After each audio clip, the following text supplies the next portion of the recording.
We continue our study of David's life here in 2 Samuel chapter 18.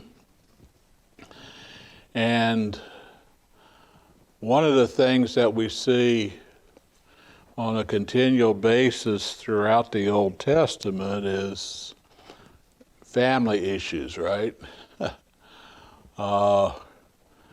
Abraham had problems between Ishmael and Isaac. There was problems Jacob had with his kids, and problems Eli had and Samuel had, and so David has his problems. And in the case of Samuel and Eli and David, they apparently did not handle the problems properly within their families. And the scriptures, when we get to 2 Timothy 3, it strongly indicates that if you really can't rule your family well, you can't rule anything else well. So we pick it up here at 2 Samuel chapter 18 and verse 1. It says, "And David numbered the people who were with him, and set captains of thousands and captains of hundreds over them. That David sent out 1/3 of the people under the hand of Joab, and 1/3 under the hand of Abishai, and 1/3 under Zeruiah, Joab's brother, and 1/3 under the Ittai, the Gittite. And the king said to the people, I will surely go out with you myself. But the people answered, said, You shall not go out, for if we flee, they will not care about us, nor if half of us die, and will they care about us?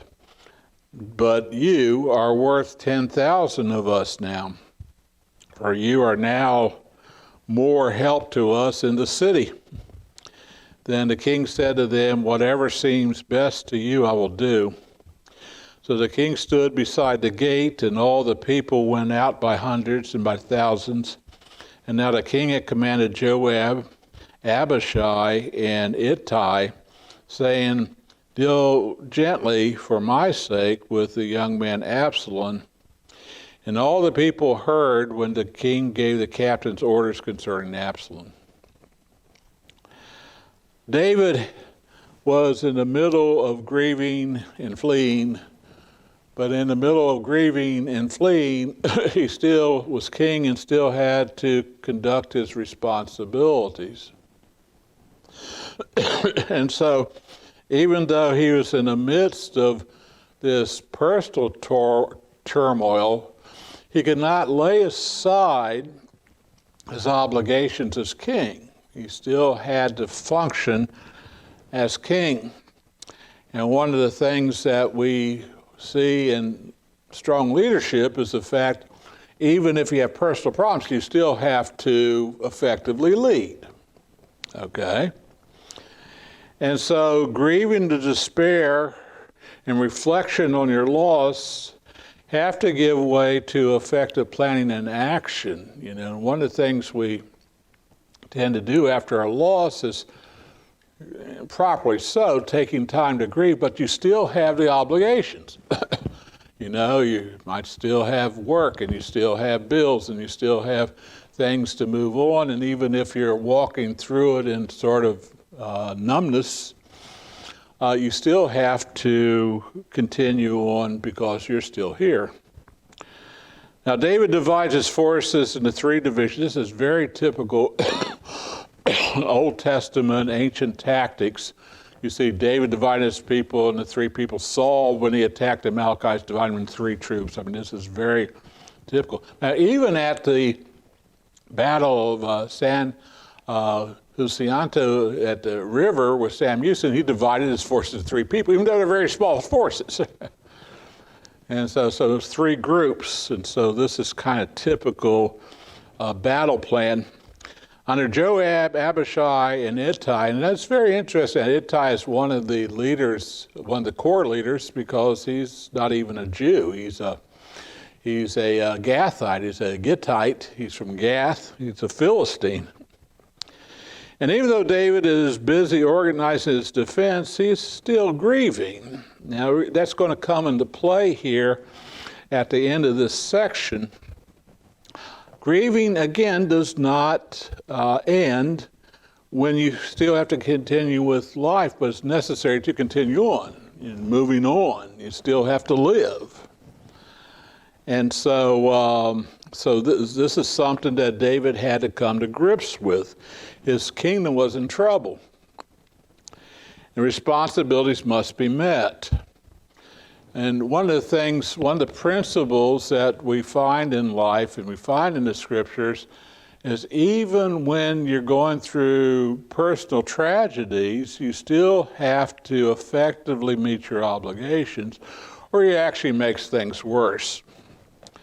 And the higher up you are in leadership, the more imperative it is that you meet these obligations. And so moving on is a difficult thing to do. It's important, and as I've dealt with funerals and dealt with the loss of spouses over the years, one of the things that I constantly hear is, how can I move on, right? How can I continue with all this? How can I don't know what I'm going to do. And yet the Lord gives grace, right? And you're able to move on. If you get stuck in the middle of your grief and get neutralized, not only do you make it worse on yourself, but everybody around you, okay? So David has to move on. Now,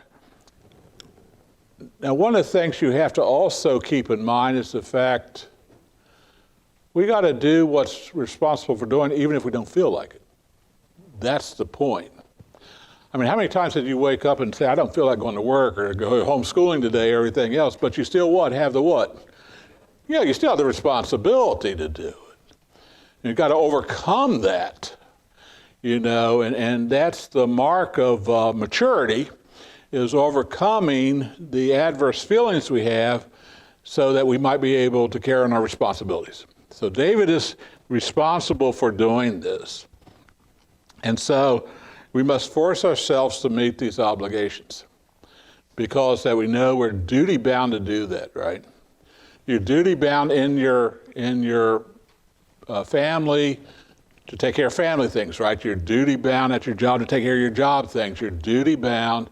You have a covenant there that you must meet out your responsibilities. So David was responsible to lead his people because he was what? He's the king.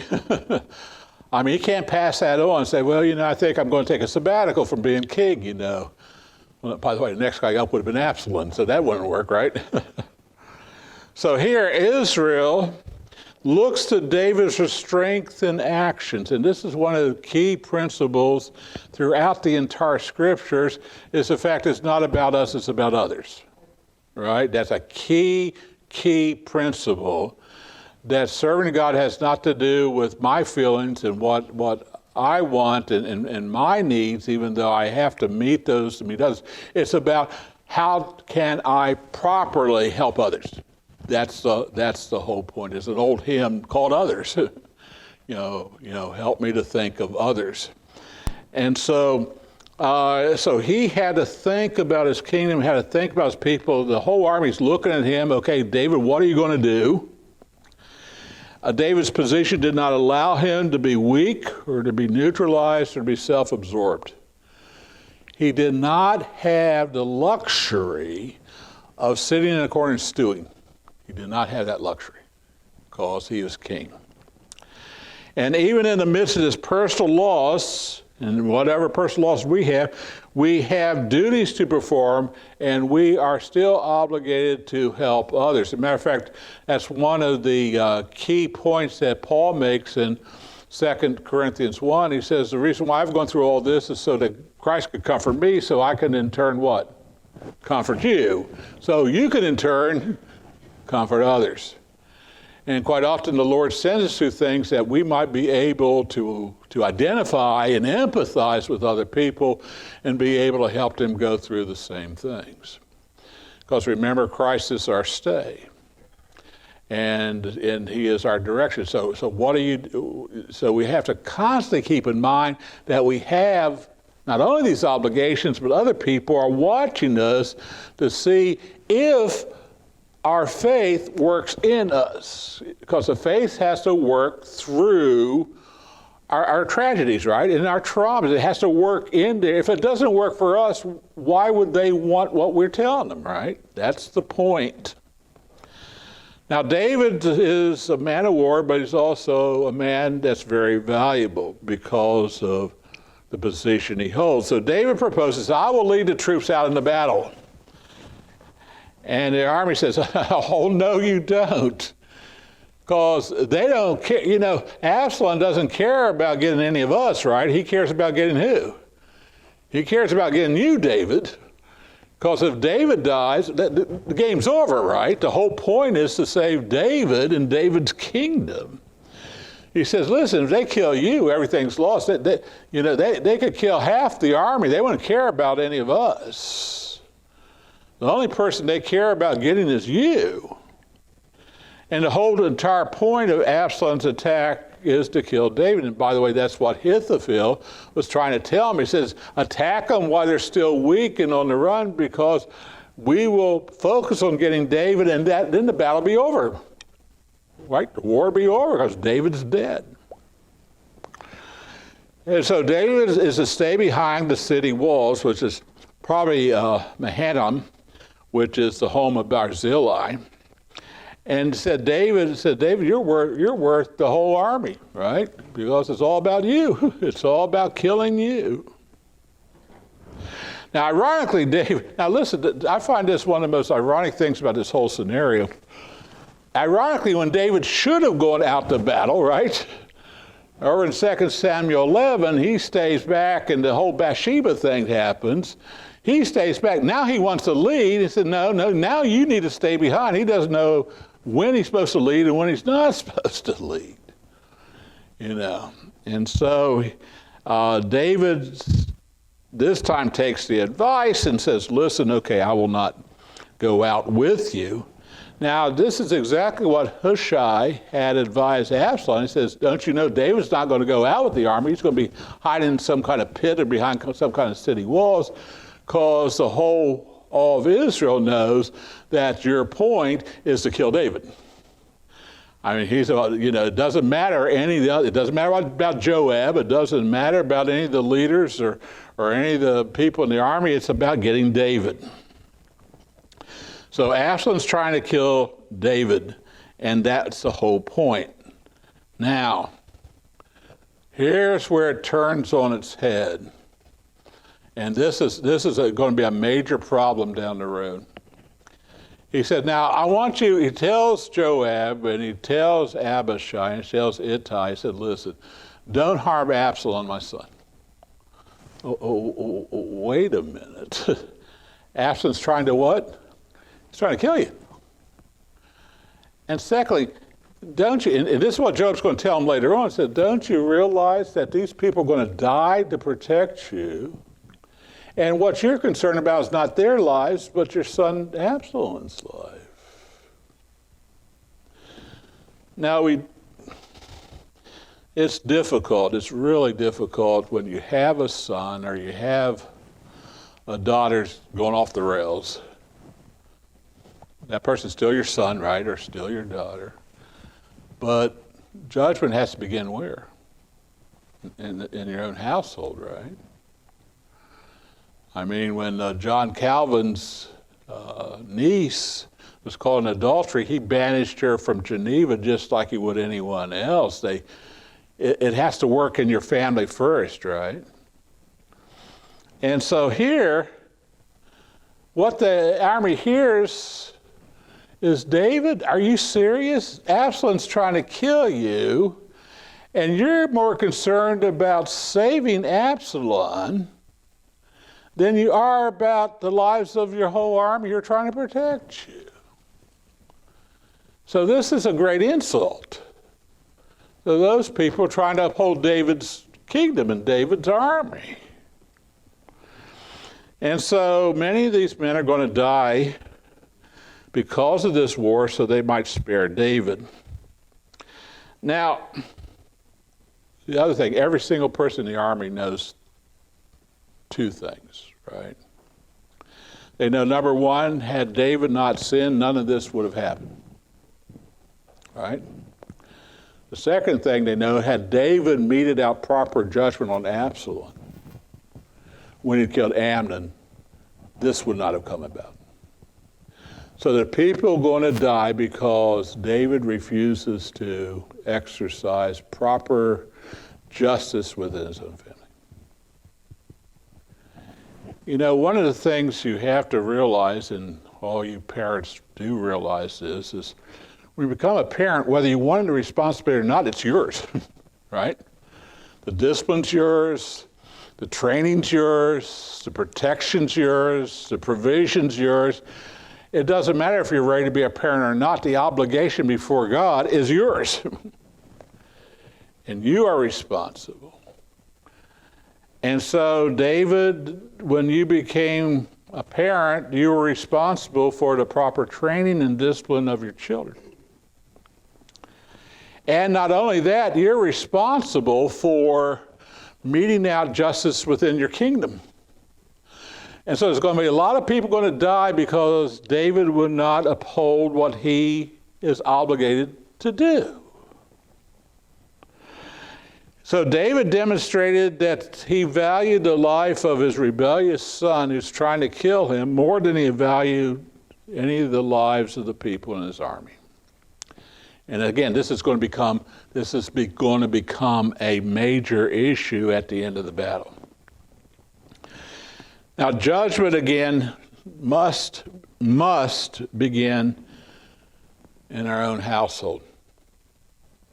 And we should not be able or properly expect that others will be upheld to a standard if we're not going to uphold our own family to that standard, right? By the way, that was one of the major debates when the country was established, is the fact, should Congress be subject to the laws that they pass on everybody else? And Alexander Hamilton, a few others said, Congress should, if Congress passes, Congress doesn't have your insurance that you have. Congress is exempt from the laws that you have to obey. And so here, isn't that what Jesus criticized the Pharisees for in Matthew 23? He says, you put a burden on everybody else and you won't even take your little finger to lift up for yourself. And so here is this standard that we're talking about. He says it must apply to my house first, and Congress exempted itself from a lot of laws. Well, no, they don't. We have a saying, right? If it's good for the goose, it's good for the gander, right? If you don't want to come under these laws, why are you going to pass it that other people have to come under these laws, right?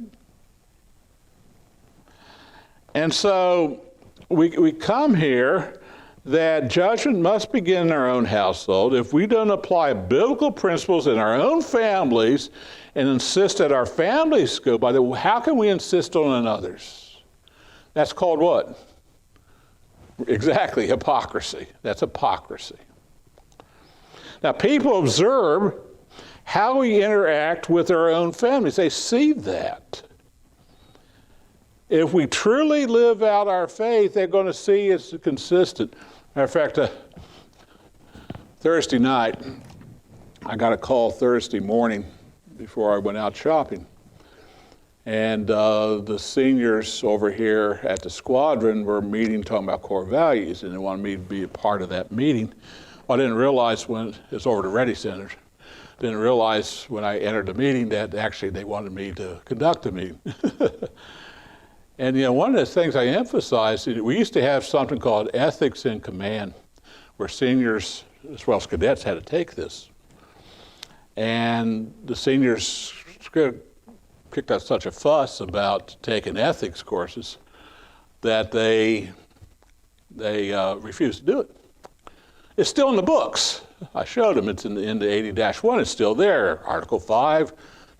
Section 6, or Section 5, Article 6. And so Now they're saying, we're having problems with ethics in the leadership. We need this course back. I said, how? After 20 years, right? I said, let me tell you something. My cadets are telling me what they're seeing in the senior leadership. And we're teaching them one thing over here in character development, and they're seeing the opposite in some of the leaders. So they're seeing it, right? They know. When I asked them last month, I says, what examples have you seen of poor character development? And several of them used encampments, and the people, seniors who are supposed to be over them, arguing over silly stuff, and they see it. And they're teaching core values that says, if it's not good for the seniors, it's not going to be accepted in the cadets. As a matter of fact, one of my senior leaders told the cadets that if you had to cheat on the test so you can get the good grade to get into a good college, that's all right. I said, what's the point, right? What's the point of teaching character development if we don't really mean if it's just 4 words, right? Voluntary service, integrity, excellence, and respect. If that's all it is. And so I told them that. And they were kind of silent, by the way. I said, if you really want ethics command, I'll teach. I'll pull the courses back up and I'll teach it to you. But listen, one of the things you have to realize is those cadets are watching you. They hear you and they see you, and they know that if you're telling something and living it differently, not only in the squadron, but outside the squadron. And so people observe how we interact, and they observe what we do and what we say. And David's instructions become a point of contention in the battle later on, because Joab is just going to whack Absalom anyway. I mean, Joab said, enough of this. By the way, Joab was quite a character. And so David gets even on his deathbed, but that's another issue we'll get to. His position demanded a level of objectivity which did not allow him to play favorites. That's one of the things that you have to realize if you're in leadership. You really can't afford to pay favorites, right? Play favorites. And I mean, God says he is not a respecter of what? Persons, right? Matter of fact, there's a story told when Ronald Reagan became president of the United States, his son Michael asked him for a job. He said, no, we're not playing favorites here. You have to go and get your own job. Michael thought, well, father's president of the United States, get a nice job in the thing. I don't know if any other president's done that, do you? I don't know. As far as this whole idea of favoritism. We won't mention the current occupant of the White House, but we'll move on here. His position demanded objectivity. Righteous demands that we treat all people with respect and deference and justice. As a matter of fact, in my own home, the standard has to be something that I would expect others to uphold as well. I mean, the standards have to be there. In the pastor's family, I didn't expect them to be treated with special, but I didn't expect them to be treated unfairly either. Just because in the pastor's family, it's hard to be a pastor's kid. Or a missionary kid, right? It's awful hard to be a pastor's kid. I mean, you're in a fishbowl. People are always watching, And Woody Prophet ran into that. That's down in Texas, And I mean, it's, is Woody responsible for anything that his teenage son does, or says? I mean, come on, The teenagers have to still be what? They have to be teenagers, right? And so how do you handle these things? David never, now here's how I want to end before we have a discussion here. David never was able to remove his personal focus from his position as king. He never was able to separate the two. Yeah. What's one of the first things that a physician has to learn? Exactly, the professional distance, right? A counselor, it's got to be a professional distance, right? These professions, you can't allow, a judge's supposed to remove his personal opinions away from what the law says. Now, we don't see a lot of that. But there has to be, if we're going to be effective as leaders, us removing our personal focus and our personal opinions and our personal preferences away from what we're called to do and the position that we've been given. And David was never able to do that. You know, because it's not about us, it's about who? It's about the Lord. And we do not represent ourselves, we represent the Lord. And David was never quite able to separate these two. And so that's why his son, Solomon, he took it to the extreme. It's all his, right? The money's mine, you know, the people are mine, you know, the women are all mine, and, you know, he's building and everything, all about himself. King Josiah was about the Lord. King Josiah was zealous for the Lord. He went and he knocked down, no one else did this. He knocked down all the groves where they worshiped idols, everything. He went up to Dan where the golden calf was, and he knocked that down and he burned them on the altar. And he dug up the bones of the priest of Baal and burned them on the altar. And I mean, you know, he was zealous for the Lord. You and I do not represent ourselves, we represent the God of the universe. And you or I are not called to collect things for ourselves, but to serve the Lord by serving others. That's our calling, no matter how we feel about it. David never quite got that.